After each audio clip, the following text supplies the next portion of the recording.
पूज्य श्री साहिब जी, मंगलमय पूजनीय संत समाज,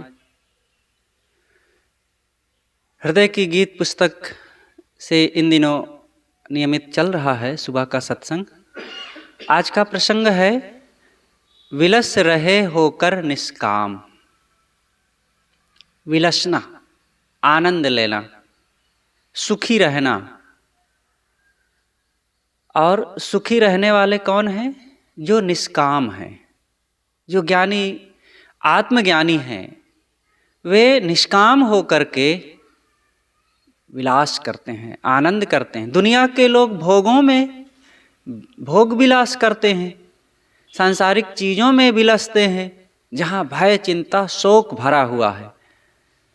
लेकिन निष्काम पुरुष सारी इच्छाओं, कामनाओं, वासनाओं को त्याग करके वो आनंदित होते हैं, विलसते हैं।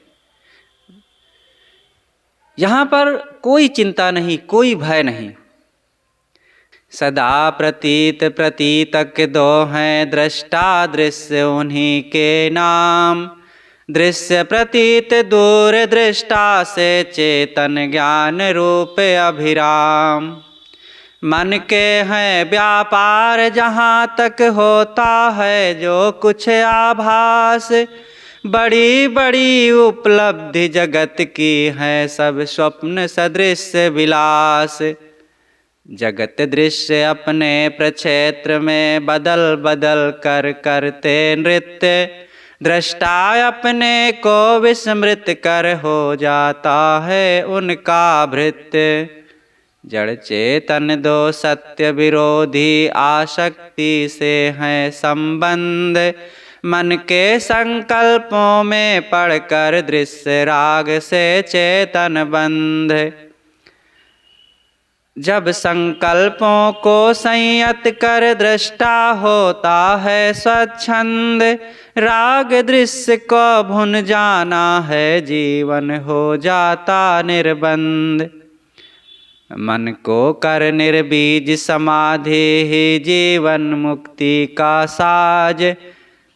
बैठे उठते चलते फिरते हो जाते हर क्षण निर्व्याज।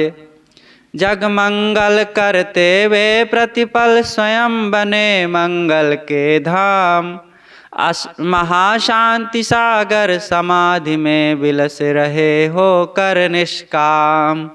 महाशांति सागर समाधि में विलस रहे होकर निष्काम। सद्गुरु कहते हैं सदा प्रतीत प्रतीतक दो हैं। ये दो बातें हैं, प्रतीत और प्रतीतक। जो देखता है और जो दिखाई देती है, ये दो बातें। प्रतीत, जिसको जाना जाए। प्रतीत का मतलब आभास होना, ज्ञान होना। जिसका ज्ञान किया जाए वो प्रतीत है। किसका ज्ञान हो रहा है? संसार की तमाम चीज़ों को प्रतीत की जाती है, जड़ चीज़ों की। और प्रतीतक कौन होता है? चेतन। सदा प्रतीत प्रतीतक दो है। इन दोनों बातों को अच्छी तरह से समझते चलना चाहिए। संसार की चीज़ों को जाना जाता है, वो चाहे मिट्टी हो, पानी हो, आग हो, हवा हो। ये चार चीज़ें हैं, ये चारों चीज़ें जानी जाती हैं। और जानने वाला इन चारों से अलग होता है। दृश्य और दृष्टा में यही अंतर है। दृश्य दिखाई देता है, उपयोग में आता है, सुना जाता है, जाना जाता है, छुआ जाता है। लेकिन इस जानने वाला, छूने वाला, चखने वाला, वो दृश्य से अलग है। दृष्टा और दृश्य में यही अंतर होता है। सदा प्रतीत प्रतीतक दो है। जानने वाला और जानी गई चीज, ये दोनों अलग अलग हैं। सदैव जाना जाता है दृश्यों को, और जानता कौन है? चेतन। जड़ और चेतन। जड़ चेतन दो वस्तु है, अति प्रसिद्ध जग माहि।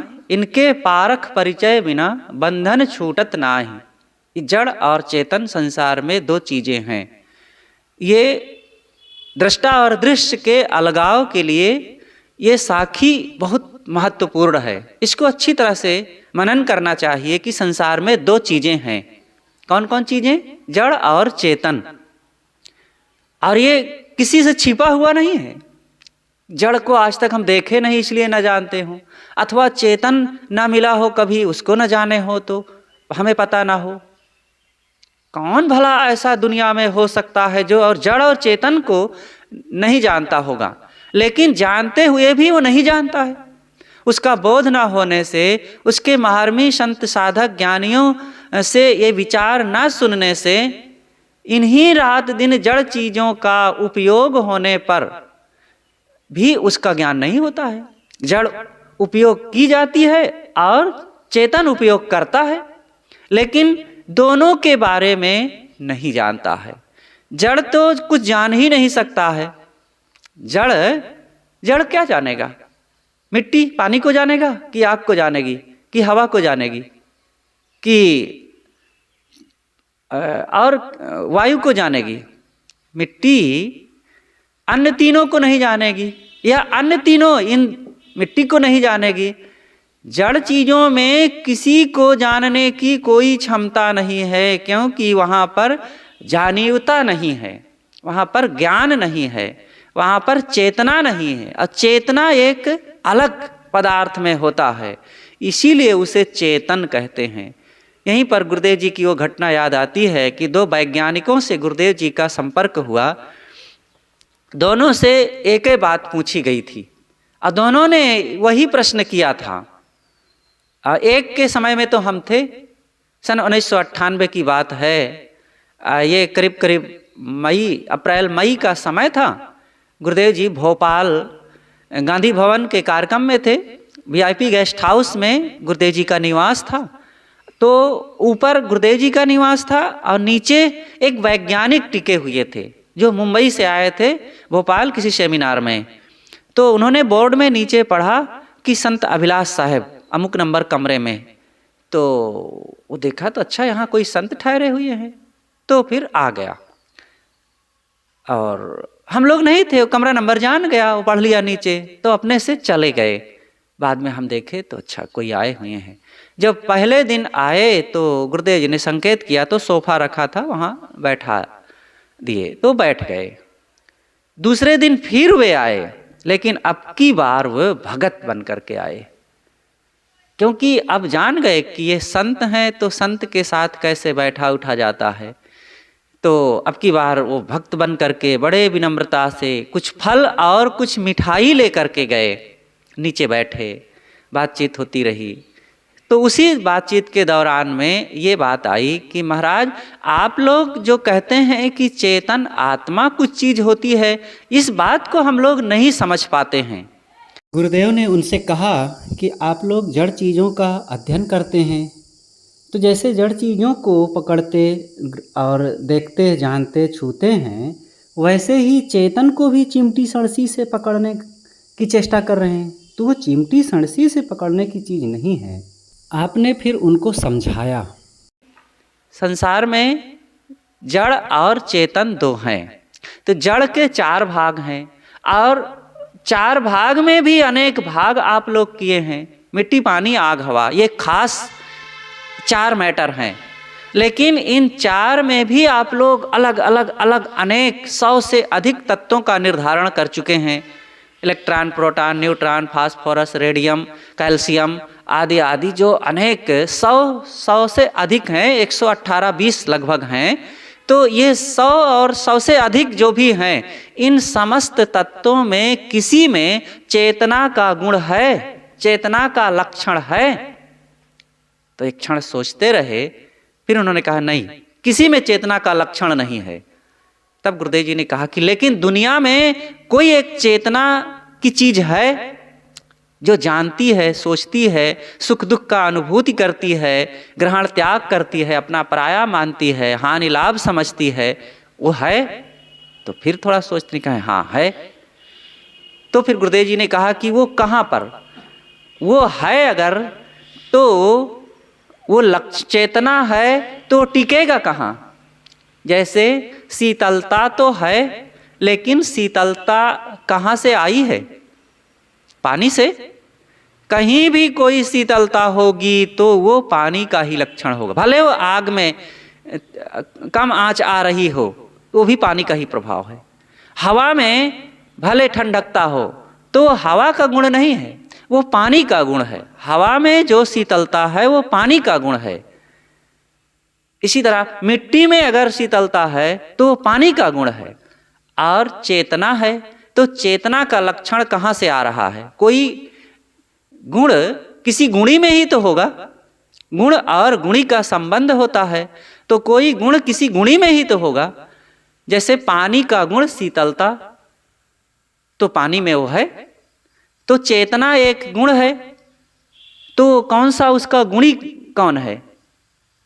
तब सोचते रहे, कहे महाराज यही हम लोग नहीं समझ पाते हैं।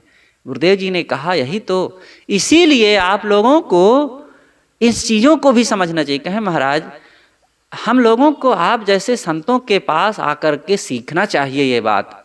नहीं तो हम लोग केवल जड़ तत्वों का निर्धारण करते हैं और चेतन के बारे में कुछ समझ ही नहीं पाते हैं। गुरुदेव जी ने कहा कि वही जो चेतना एक गुण है, लक्षण है, वो चेतन में होता है और वो भौतिक चीज नहीं है, वो अभौतिक है, उसे चेतन कहते हैं।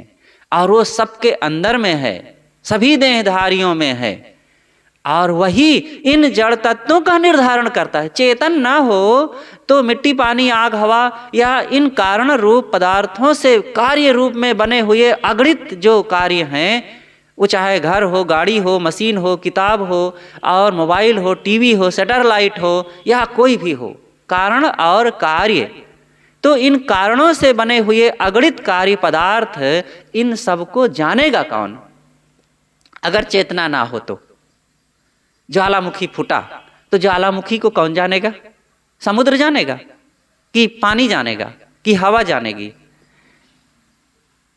कोई चीज को, ये जड़ चीजें कोई किसी के बारे में नहीं जानते हैं, नहीं जान सकते हैं।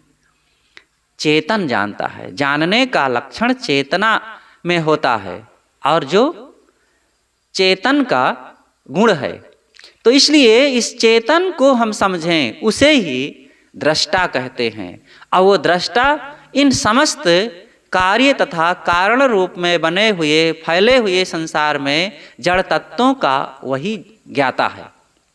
तो सद्गुरु यहाँ कहते हैं सदा प्रतीत प्रतीतक दो है, दृष्टा दृश्य उन्हीं का नाम। जानी गई चीजें और इन चीजों को जानने वाला प्रतीत और प्रतीतक है।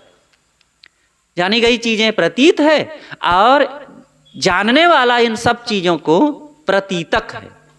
तो इन्हीं को हम दृष्टा और दृश्य भी कहते हैं, ये नाम है। दृश्य प्रतीत है जो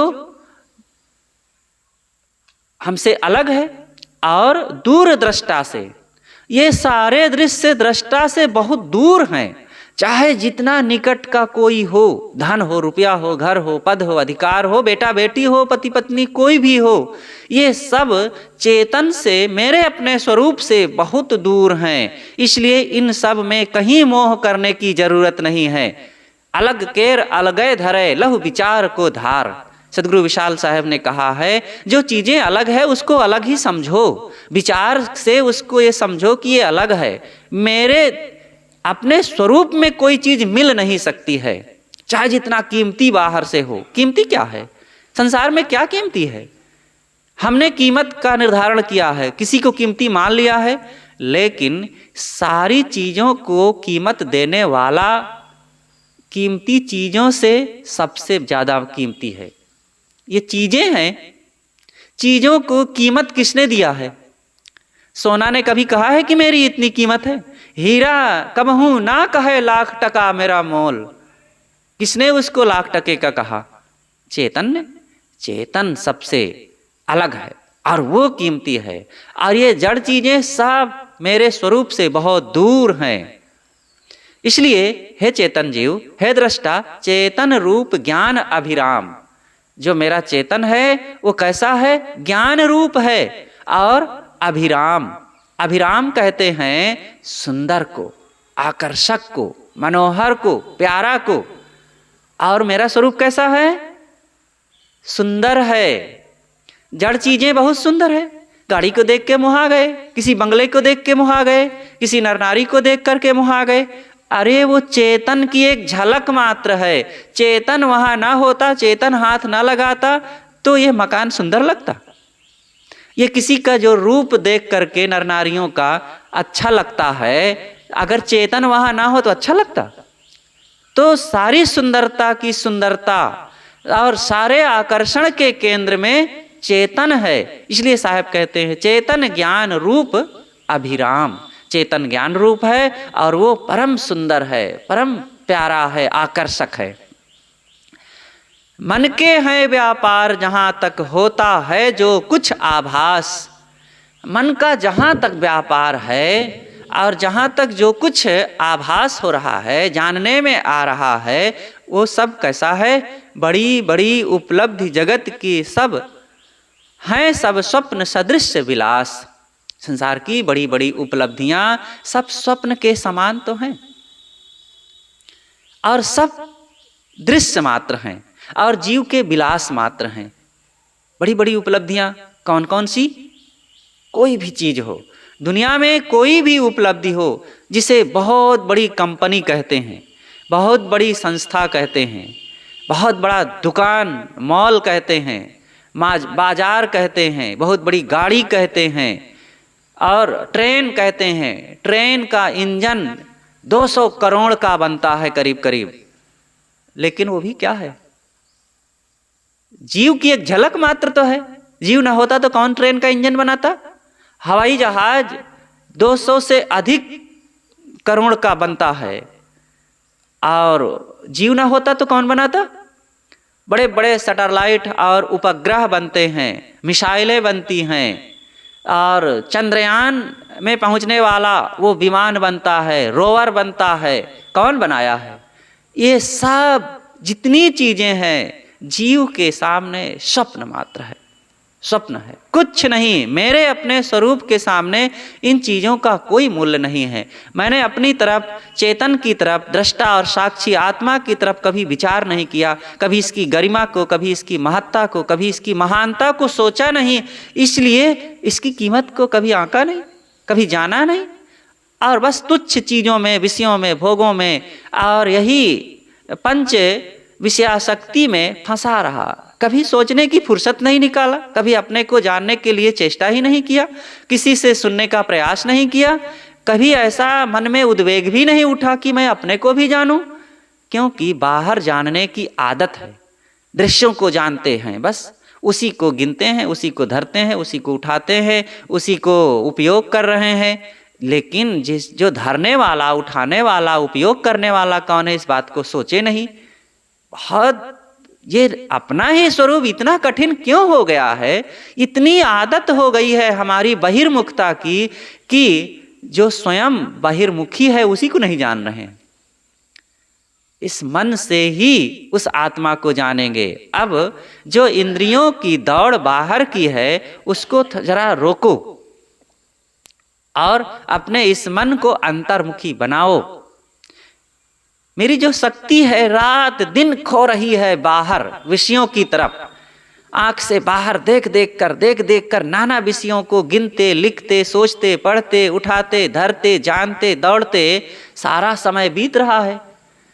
अब मुझे अपने आप के बारे में सोचने की फुर्सत ही नहीं मिलती। इसी तरह कान से सुन सुन करके अनेक शब्दों को, अनेक राग रंग को, अनेक निंदा बुराई की बातों को, अनेक नर नारियों को, अनेक आवाज़ों को रात दिन उसी का हिसाब लगाते, गिनते और कान का पढ़ते लिखते, कान का दर्द है, कान अच्छा है, उसमें ये मशीन है, ये तंतु लगे हुए हैं।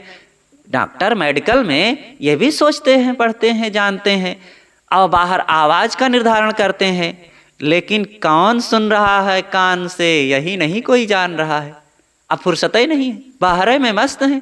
ऐसे जीव से अगणित स्वाद रस को हम पहचानते, जानते, खाते, पीते, उसका आनंद लेते समय बिता रहे हैं और हमको पता ही नहीं चलता है कि जीव के माध्यम से रस कौन ले रहा है। ऐसे नाक से, त्वचा से। तो इतनी व्यस्तता है संसार में इन दृश्यों को देखने, सुनने, समझने में कि अब आत्मा जो सबको जान रहा है, कितना वो महान है, लेकिन कितना भोंदू है कि वो अपने को नहीं जान रहा है। इन दृश्यों को जानने में अपनी सारी शक्ति, सारी महानता लगा दिया, लेकिन अपने को जैसे एक व्यक्ति हो और उसके पास इतनी चीजें हो, इतने पकवान हो, इतनी सुविधाएं हो, सबको रात दिन दे रहा है, बांट रहा है, खिला रहा है, सारी सुविधाएं दे रहा है, लेकिन अपना फटी हुई एड़ी और बिखरे हुए बाल, बदरूप चेहरा और गंदा शरीर, ठंडी गर्मी में सिकुड़ता हुआ और भूखा पेट और इधर उधर सबकी सेवा में लगा हुआ है। अब अपने को समझते नहीं कि मैं भी कुछ हूँ। अब अपनी विकृति स्थिति से अब अपने को विकृत मानने लग गया है, लेकिन वो विकृत नहीं है। अगर विकृत होता, साधारण तुच्छ होता तो सबकी सेवा कैसे करता, सबको इतना देता कैसे चीजें? नहीं दे सकता था ना। ये चेतन सबको तो दे रहा है, शब्द के रूप में, स्पर्श के रूप में, गंध के रूप में और रस के रूप में, सब तरफ अपनी शक्ति बिखेर रहा है। अरे उसी शक्ति से अपने को भी वो जान सकता है। जैसे वो व्यक्ति अपनी शक्ति से सबकी सेवा कर रहा है, तो जब हजारों करोड़ों की सेवा कर रहा है तो क्या अपनी नहीं कर सकता था? अपनी भी तो उसी चीजों से अपने पहनने, ओढ़ने, खाने पीने का उपयोग कर लेता, अपना भी स्वस्थ रहता। तो ये तो उदाहरण है बाहर का, लेकिन भीतर की जो बात है दृष्टा साक्षी आत्मा की, वो हम समझें कि जिस शक्ति से इंद्रियां काम कर रही हैं, इंद्रियों के माध्यम से हम खूब बहिर्मुख होकर के संसार को जानते हैं, उसी शक्ति से हम आत्मा को भी जान सकते हैं। इसका एक बड़ा मनोहर श्लोक आया है उपनिषद में कि वो याद नहीं आ रहा, उसका भाव यही है कि तुम जिस शक्ति से बाहर अपने मन को बिखेर करके दुखी हो रहे हो, उसी शक्ति से अपने मन को समेट करके सुखी भी हो सकते हो। जगत दृश्य अपने प्रक्षेत्र में बदल बदल कर करते नृत्य। कैसा है? जगत के दृश्य अपने क्षेत्र में बदल बदल करके सब नृत्य कर रहे हैं। मतलब सब ये दृश्य जो मिट्टी, पानी, आग, हवा से बने हुए अगणित दृश्य हैं, ये अपने ढंग से ये सब परिवर्तित हो रहे हैं, अब बन रहे हैं, बिगड़ रहे हैं, एक रूप से दूसरे रूप हो रहे हैं। ये नृत्य, यही मतलब गतिशील रहना और काम करना, नाचना और गतिशील रहना। कोई बनाता है सबको क्या? पानी बरसता है, बुलबुले बनते हैं, घासें उगती हैं, बढ़ती हैं, सूखती हैं और फल फूल लगते हैं, फूल में सुगंध आती है, बिखरती है, दूर तक जाती है, समाप्त हो जाती है। पौधा बड़ा होता है, सूख जाता है, फल लगते हैं, उसमें रस आ जाते हैं बीजी स्वभाव से, बदल उठते हैं, पानी ऊपर जाता है, बरसता है, गिरता है, धरती भीगती है और हवाएं चलती हैं, पेड़ हिलते हैं और अगणित चीजें हो रही। इसको कोई कर रहा है? समुद्र में तूफान उठता है, लहरें उठती हैं और उसमें चीज़ें तमाम बनती हैं। ज़मीन में तेल, पेट्रोल, कोयला आदि बनता है और वो मजबूत होता है, पुष्ट होता है, उसमें वो दाहकता, वो जलन की शक्ति अपने आप तैयार हो रही। ये सब कोई कर रहा है? ये जड़ है और जड़ अपने क्षेत्र में सब काम हो रहा है। यही तो जड़ता की शक्ति है। लेकिन दृष्टा अपने को विस्मृत कर हो जाता है उनका भृत्य। दृष्टा अपनी शक्ति को भूल करके इन्हीं सबका भृत्य बन जाता। भृत्य कहते हैं नौकर को, दास को और सेवक। दृष्टा अपने को भूल करके इन्हीं जड़ चीजों का नौकर बना है, गुलाम बना हुआ है। रुपए का, चीज़ों का, घर का, जमीन का और प्राप्त तमाम छोटी बड़ी चीज़ों का इन्हीं का गुलाम बना हुआ है। सोचता है इसके बिना मेरा कैसे होगा, क्या होगा। अरे इन जड़ चीज़ों से तुम्हारा कोई लेना देना ही नहीं है। तुम अपने को जरा अलग करके, अलग रख करके सोचो तो, अपने मन को इन दृश्यों से जरा हटाओ और ये समझ में तब आएगा जब समाधि में जाओगे, सत्संग में जाओगे और अपनी गरिमा को पहचानोगे। तब बड़ी बड़ी कलाओं से संयुक्त हो करके, विद्या के जोर से, धन के जोर से, शरीर के जोर से और पद के जोर से और नाना सुविधाओं के जोर से, परिवार के जोर से और शरीर में बहुत बड़े ताकत के जोर से हम आत्मा को नहीं समझ सकते हैं। आत्मा को समझने के लिए संसार से जरा अपने को अलग करो, बहिर्मुखता से अंतर्मुखता की ओर आओ और ऐसे साधकों के पास जरा बैठो और बैठ करके इन बातों को सुनो और सुन करके एकांत में जा करके मनन चिंतन करो, इंद्रियों की दौड़ से थोड़ा अलग हो और फिर जो शक्ति हमारी इंद्रियों में बिखर रही थी उसी शक्ति से जरा सोचो कि ये इंद्रियों में के द्वारा कौन बाहर भटक रहा है।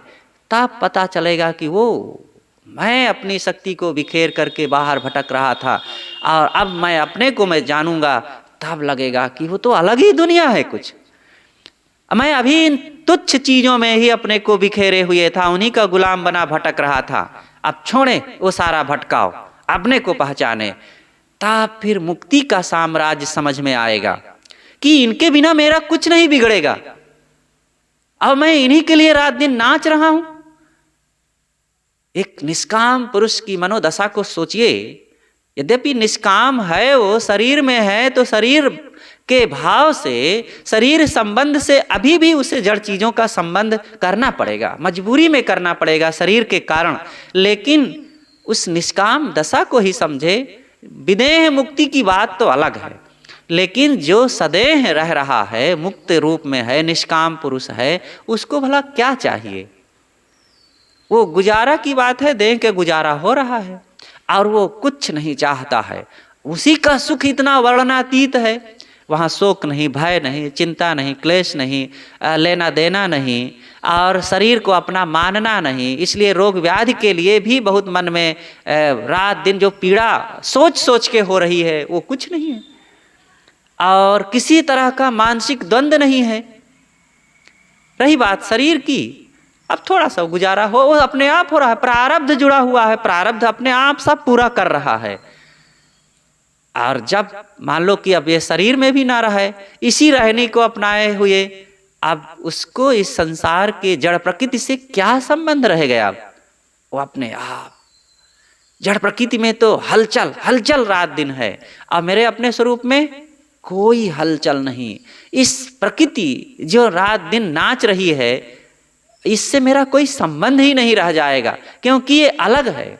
जड़ चीजें एक दूसरे से संबंध करती हैं, एक इनमें ज्ञान ना होते हुए भी एक दूसरे से संबंध रखती हैं, लेकिन चेतन शरीर भाव में रहते हुए ही जड़ चीजों से संबंध करता है और शरीर धरता है आसक्ति से, और आसक्ति होती है इन्हीं जड़ चीजों से, और इन्हीं जड़ चीजों की आसक्ति रख करके फिर इसीलिए जड़ चीजों से संबंध करके देह धारण किया। और जब सारी आसक्ति ही टूट गई तो देह में आएगा नहीं, तो देह में जब आएगा नहीं, आसक्ति है नहीं, तो अब इन जड़ चीजों से संबंध कैसे होगा? मुक्त रहता है, फिर वो अपने स्वरूप में रहता है। फिर वो सदा के लिए दुख से, पीड़ा से, भय से, हानि लाभ से, मेरा तेरा से, लेना देना से, अब क्या मतलब उसका? सो ऐसी कब रहनी आई हमार। क्या ऐसा मन में होता है कभी कि हमें भी ये वाली रहनी मिल जाती तो बड़ा अच्छा होता? तो कैसे मिलेगी? करने से मिलेगा, सोचने से मिलेगा, तैयारी करने से होगा, साधना करने से होगा, मन में वो रहनी लाने से होगा। जब करेंगे तब होगा। तो इसके लिए कुछ तो त्याग करना पड़ेगा। जो अब तक हम करते आए हैं उल्टा पलटा, मोह आसक्ति, राग द्वेष, क्रोध काम, इच्छा वासना, अब इनको छोड़ें, इनको घटावें, इनको निरर्थक, फादिल, दुखदाई, विनाशकारी समझेंगे तब ये छूटेगा। और नहीं तो दोनों हाथ में लड्डू नहीं मिलेगा। एक तरफ इसको भी समझ रहे हैं कि नहीं नहीं ये वाली दशा बड़ी अच्छी है, बड़ी सुखद शांतिदायक है, और इधर छोड़ना भी नहीं चाहते हैं, तो ऐसा थोड़े होगा। मुक्ति ऐसी चीज है सबको छोड़े होए, जब तक राखे अन्न को तब तक तही को खोए। ये मुक्ति ऐसी चीज है कि वो कहता हठीला, बहुत हठीला है, कहता है तू दूसरे को पकड़ेगा तो मैं नहीं रहूंगा, अगर मुझे चाहता है तो छोड़ सबको। तो ऐसा मन में भाव लाएं, नहीं तो यहाँ इन्हीं दृश्य चीजों का भृत्य बन करके हम भटकते रहेंगे, मतलब गुलाम बन करके, इन्हीं का नौकर बन करके इसी में नाचते रहेंगे बस। जड़ चेतन दो सत्य विरोधी, आसक्ति से है संबंध। जड़ और चेतन ये दो विरोधी तत्व हैं। यद्यपि जड़ में भी सब विरोधी हैं, पानी के समान आग नहीं, पानी और आग का कोई संबंध नहीं, लेकिन विरोधी होते हुए भी इनमें संबंध है जड़ता का। दोनों जड़ हैं। और हवा के समान मिट्टी नहीं, मिट्टी के समान पानी नहीं, और हवा के समान जल नहीं, सब एक दूसरे से बिल्कुल विपरीत हैं, लेकिन सब में एकता है। कौन सी एकता है? कौन सी एकता है? जड़ता का। सब जड़ हैं, कोई में ज्ञान की शक्ति नहीं है। तो ये सब जड़ हैं, और जड़ से अलग चेतन है। चेतन केवल चेतन है, चेतन में जड़ता का कोई लक्षण नहीं है, इसलिए चेतन परम सत्य है। जड़ भी सत्य है, जड़ भी, जड़ तत्वों के परमाणु कभी नष्ट नहीं होते हैं, उनकी जो मूल इकाई है वो कभी नष्ट नहीं होती है, सदैव रहती है। हाँ, कार्य रूप में वो बदलते हैं, जो मूल रूप में उसकी जो अंतिम इकाई है परमाणु, वो कभी नहीं बदलते हैं। तो वे तो सत्य हैं, और चेतन परम सत्य है। क्योंकि जड़ता, जड़ तत्वों में कभी ना नष्ट होते हुए भी उसमें ज्ञान नहीं है। ना वो अपने को जानते, ना दूसरे को जानते, ना अपने महत्व को जानते, ना दूसरे के महत्व को जानते। और चेतन, चेतन इन जड़ तत्वों को भी जानता है, सबका अलग अलग उसके वर्गीकरण करके सबका ज्ञान रखता है, और अपने को भी जानता है, अपने बंध मोक्ष को भी जान सकता है। तो जब जाने बाहर से लौट करके, तब अपने बंधनों को मिटावे और मुक्ति का काम करे, तो परम सुखी हो जाए। लोग यहीं पर प्रश्न कर देते हैं ना कि साहब जब सब जानता है, सबसे श्रेष्ठ है, तो ये दुखी क्यों है? दुखी इसलिए कि आसक्ति बनाया हुआ, अपने को जानता नहीं है, विषयों में डूबा हुआ है। अब विषयों में डूबा होने से उसी तरफ रात दिन खिंचा हुआ है, उसी के संस्कार अंदर में जमा करके इंद्रियों को उत्तेजित कर रहा है, तो उत्तेजना का प्रभाव तो मन में आएगा ही। जैसे आग के पास जाएंगे तो आंच तो लगेगी ही। तो सारी उत्तेजनाओं को मिटाने से ही दुख मिटेगा। जड़ चेतन दो सत्य विरोधी, ये दोनों सत्य होते हुए भी दोनों एक दूसरे से विरोधी हैं। आसक्ति से है संबंध। दोनों का संबंध कैसे है? आसक्ति के कारण, राग मोह के कारण। जैसे दो कागज हैं, दोनों कागजों को जोड़ दीजिए, एक में कर दीजिए, फिर अलग कर दीजिए, अलग हो जाएंगे। लेकिन बीच में अगर एक गोंद आ गई तो फिर दोनों को अलग अलग नहीं कर सकते हैं। तो वो गोंद ही आसक्ति है। जड़ और चेतन को अलग अलग रखने के लिए अनासक्ति की जरूरत है। अलग अलग है ही है, और दोनों को मिलाओ मत, और आसक्ति रूपी गोंद धर दिए तो फिर वो फिर जुड़ जाएंगे, और जुड़ने का परिणाम होगा कि चेतन जड़ तो हो नहीं जाएगा, और जड़ से जुड़े जुड़े उसी में सड़ेगा, मतलब दुखी बना रहेगा। हमको कैसे होना चाहिए? ये पुस्तक की भांति होना चाहिए। पुस्तक कैसा है? विचार करिए ना। ये देखो, सब पन्ने अलग अलग हैं, लेकिन बांधा भी है, एक भी है। एक होते हुए भी सब पन्ने अलग अलग हैं। ऐसे ही हम अपनी संस्था में, समाज में, परिवार में एक रहें बंध करके, और पन्ने के रूप में, व्यक्ति के रूप में अलग अलग भी रहें।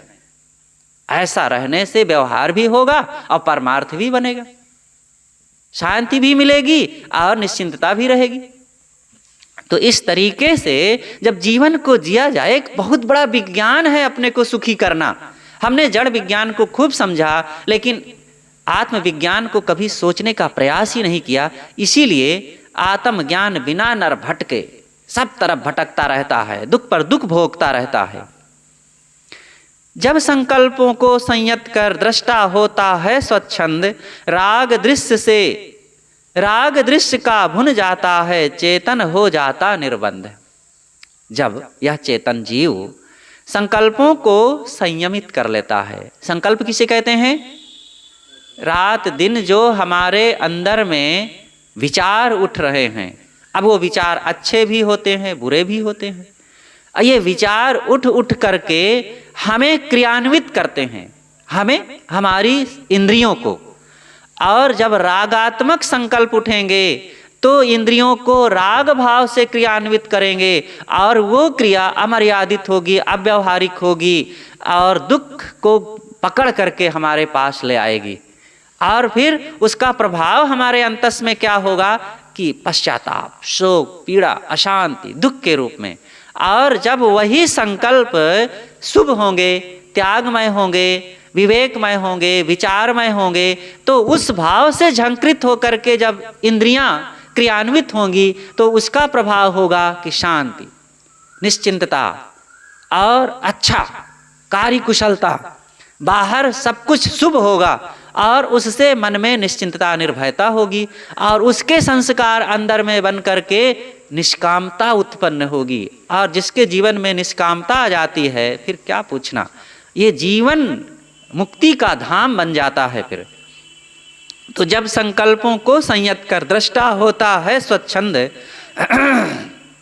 संकल्पों को त्याग करके इस दृष्टा चेतन को स्वच्छंद बनना चाहिए। स्वच्छंद किसे कहते हैं? जहाँ पर कोई खिंचाव नहीं, कोई तनाव नहीं, किसी के गुलामी नहीं, किसी के द्वारा घसीटे जाना नहीं और मस्त अपने आप में अपनी मस्ती में जो रहा है वही स्वच्छंद है।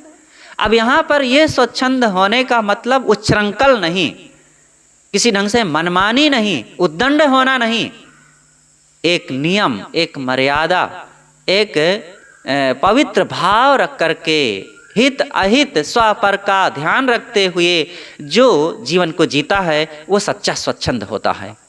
राग दृश्य का भुन जाता है, जीवन हो जाता निर्बंध। तब ऐसी स्थिति में एक बहुत पवित्र स्थिति पैदा होती है। वो क्या है? अंदर से राग का समाप्त हो जाना। राग को भूनो। राग ही तो वो गोंद है जो जड़ और चेतन को, जीव और अजीव को पकड़ करके रखती है और जिसमें जीव ही घसीटा जाता है। जैसे कि फूल पत्थर पर गिरे तो और पत्थर फूल पर गिरे तो चोट किसको लगेगी? फूल को। फूल पर पत्थर गिरे तो चोट फूल को ही लगेगी और पत्थर फूल पर गिरे तो भी चोट फूल को ही लगेगी। इसी तरह अब जड़ और चेतन दोनों चिपक गए हैं, दोनों जुड़े हुए हैं और जुड़ने का दोष है तो अब दुख किसको होगा?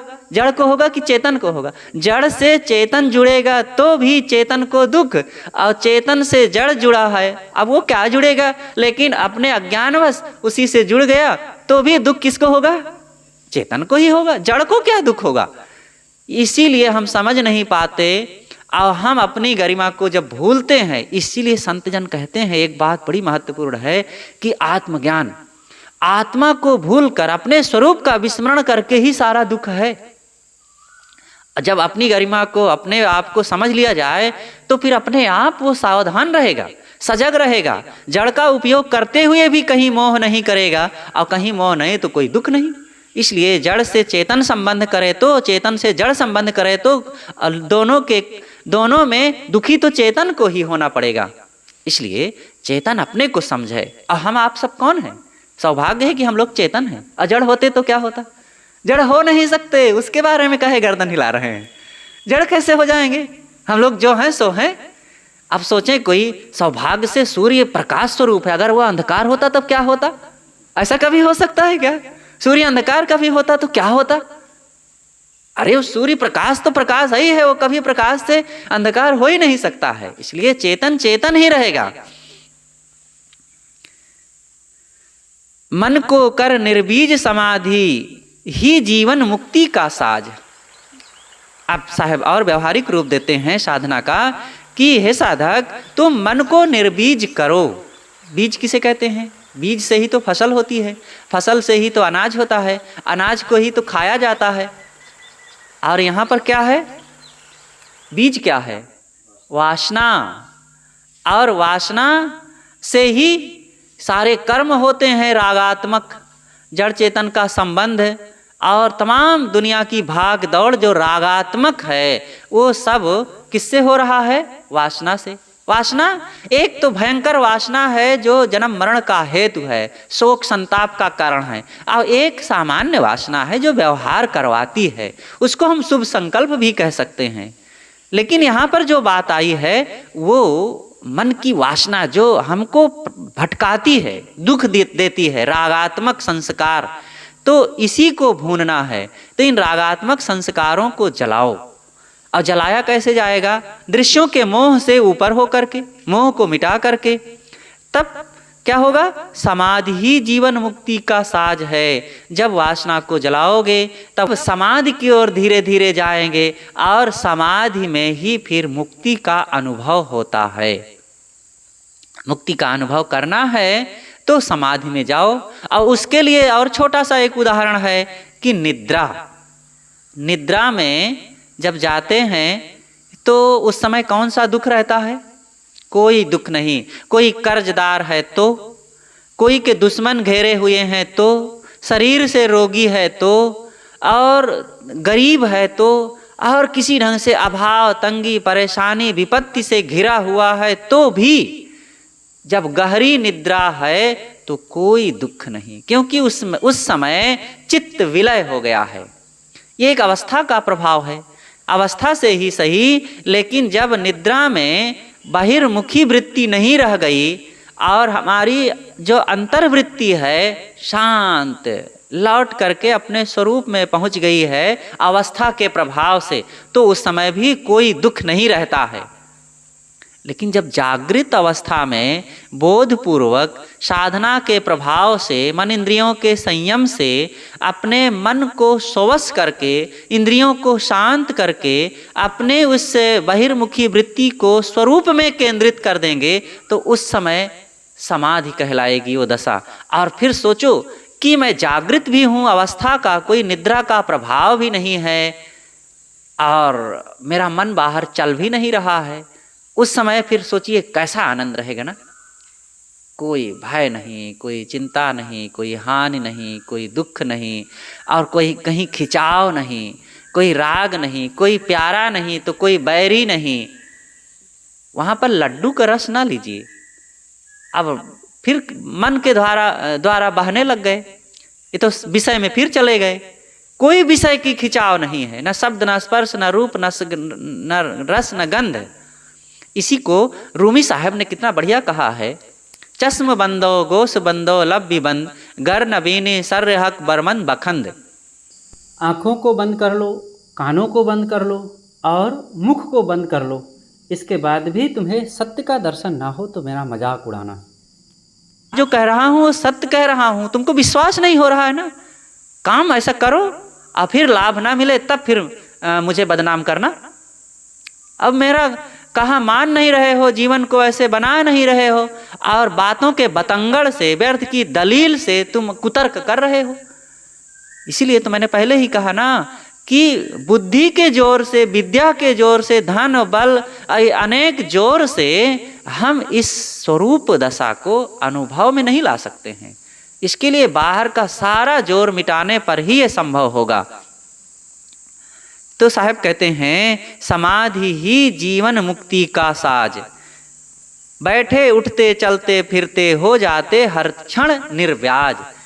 और साधक को फिर जब ऐसी रहनी, ऐसा इसका लाभ समझ में आने लग जाए तो उठते बैठते चलते फिरते सब समय उसका मन उसी रहनी में बना रहता है और हर क्षण उसका जो व्यवहार है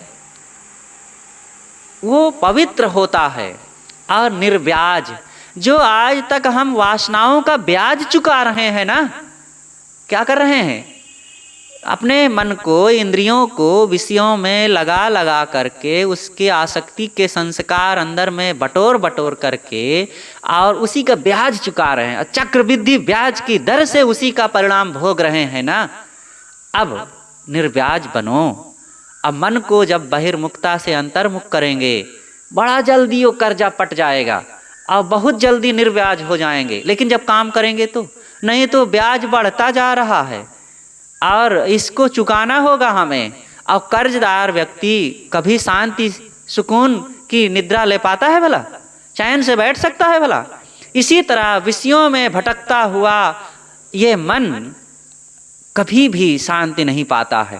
लेकिन जो साधक निर्बीज बना दिया अपने मन को और समाधि में पहुंच गया, उठते बैठते सजग रहता है, वो निर्व्याज हो गया, कर्ज मुक्त हो जाता है और पूरी तरह से फ्रीडम उसके जीवन में, ऑल राइट, पूरी फ्रीडम आ जाती है, बहुत अच्छी दशा आ जाती है, पूर्ण स्वतंत्रता। फ्रीडम का मतलब स्वतंत्रता, पूरी तरह से स्वतंत्रता आ गई है। जग मंगल करते वे प्रतिपल स्वयं बने मंगल के धाम, महाशांति सागर समाधि में विलस रहे होकर निष्काम। ये अंतिम वचन है इस पद का। सद्गुरु कहते हैं कि ऐसे रहने संपन्न महापुरुष जग मंगल करते वे प्रतिपल, प्रति क्षण उनके जीवन से, उनकी उपस्थिति से, उनके रहने मात्र से वो जगत का मंगल करते हैं। ये जीवन मुक्त पुरुष बहुत बड़ा समाज का काम कर रहे हैं। वो अपना तो कर ही रहे हैं, समाज का कर रहे हैं, वो रहनी दे रहे हैं। दुनिया में करोड़ों रुपए खर्च करके भी एक ऐसा जीवन मुक्ति का अनुभव कराने का कोई इंस्टीट्यूट बना सकता है? कोई अरबों खरबों रुपया खर्च कर दो, वहाँ पर हिंदी, गणित, विज्ञान, अंग्रेजी और कंप्यूटर साइंस और इंजीनियरिंग, वकालत का इंस्टीट्यूट बना सकते हैं, कोई शिक्षण केंद्र बना सकते हैं, वहाँ जाकर के कोई पढ़ाई कर सकता है। लेकिन जीवन मुक्ति का अनुभव करने के लिए कोई अरबों रुपया खर्च के भी कोई भौतिक चीज़ों से उस रहनी का अनुभव करा सकता है, इसका प्रशिक्षण कोई दे सकता है भला? तो कौन देगा? वही जीवन मुक्त संत देते हैं। तो वो रहनी का एक मिसाल है, लेकिन जब अंदर से कुछ ना करे तो ऐसे मंगलमय जीवन मुक्त संत, उनकी उपस्थिति मात्र, संसार में रहना मात्र, जिस धरती पर वे रहते हैं उस धरती में उन तमाम आखिर देखो, जो जितनी ऊंची विद्या होती है उसके विद्यार्थी उतने कम ही होते हैं। अब सोचो, हवाई जहाज को बनाने वाले इंजीनियर कितने मिलेंगे आपको? साइकिल का पंचर बनाने वाले तो जगह जगह मिल जाएंगे, मोटरसाइकिल का बनाने वाले जगह जगह मिल जाएंगे, लेकिन हवाई जहाज के मैकेनिक कितने मिलेंगे? बहुत कम मिलते हैं ना, क्योंकि हवाई जहाज एक बहुत बड़ा काम है और उसको बहुत मुश्किल से सब काम होता है, तो उसको उसके इंजीनियर भी कम मिलेंगे। इसी तरह ये आत्म अनुभव ज्ञान की बातें, ये एक अनुभव की चीज़ है और बहुत कीमती चीज़ है। और सद्गुरु इसके कहते हैं, जग मंगल करते वे प्रतिपल स्वयं बने मंगल के धाम। ये मंगल का धाम वो साधक जो सब तरफ से अपने आत्मज्ञान को, अपने स्वरूप को अनुभव में लाता है। जग मंगल करते प्रतिपल स्वयं बने मंगल के धाम, वे स्वयं मंगल के धाम बन करके, आत्ममस्त होकर के, निश्चिंत होकर के, महाशांति सागर समाधि में विलस रहे होकर निष्काम। और महान शांति में और समाधि में पहुँच करके निष्कामता की उस रहनी में ठहर करके वे सुखी होते हैं। उनको कुछ नहीं चाहिए, ये कुछ ना चाहना ही सबसे बड़ा सुखी होने का कारण है। इसलिए अपने मन को ऐसे गुरुजनों, संतों, महापुरुषों के उस अनुभव रस को अपने जीवन में आत्मसात करके जो सुखी बनता है, निश्चित है वो मंगल के धाम होते हैं, परम सुखी होते हैं। वो दूसरों को भी सुख देते हैं और स्वयं भी सदा सुखी रहते हैं। बस बोलिए सद्गुरुदेव की जय।